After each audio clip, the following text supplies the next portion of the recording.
Assalamualaikum warahmatullahi wabarakatuh. Halo semuanya. Di video kali ini kita bakal bahas tentang diagram pencar atau scatter diagram. Sebelumnya kalian jangan panik dulu ya. Materi kali ini sebenarnya tuh simple banget kalau kalian ngerti sama konsepnya. Masuk ke pengertian dulu. Diagram pencar adalah cara menyajikan data dalam bentuk titik-titik di bidang koordinat kartesius. Jadi, tiap titik itu nunjukin hubungan antara dua data. Intinya, kita lagi ngelihat hubungan antara dua variabel, bukan cuma data doang ya guys. Nah, dalam diagram pencar itu ada dua variabel, yaitu variabel bebas atau variabel X dan variabel terikat atau variabel Y. Variabel X itu yang mempengaruhi, sedangkan variabel Y itu yang dipengaruhi. Jadi, setiap titik di diagram itu adalah pasangan nilai dari X dan Y. Terus, buat apa sih diagram pencar ini? Tujuannya itu buat melihat ada atau tidak adanya hubungan antara dua variabel.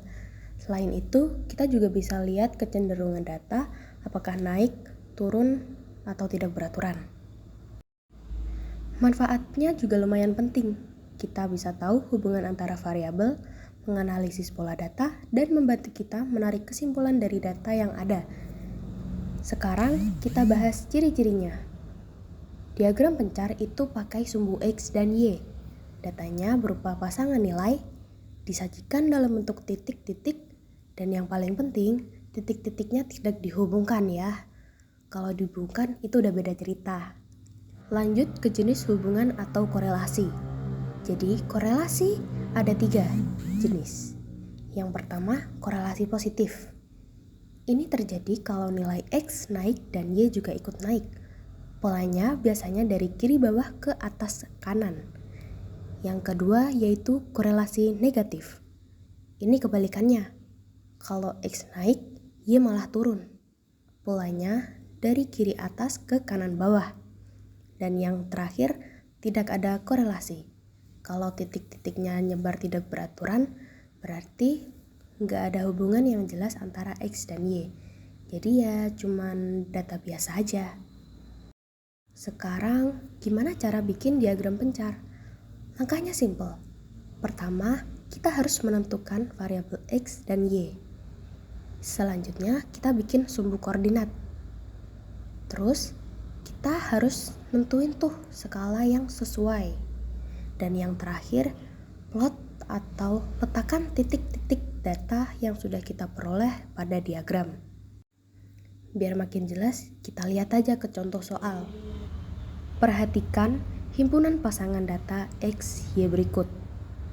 1,2, 2,3, 3,5, 4,6, 5,7, 6,9, 7,8, 8,10, 9,13, dan yang terakhir 10,15.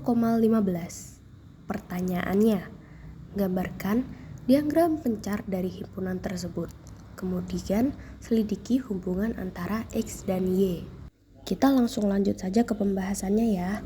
Jika kita perhatikan pada data yang sudah disajikan, dapat terlihat bahwa data yang ada pada diagram sudah pasti naik karena angkanya terus bertambah.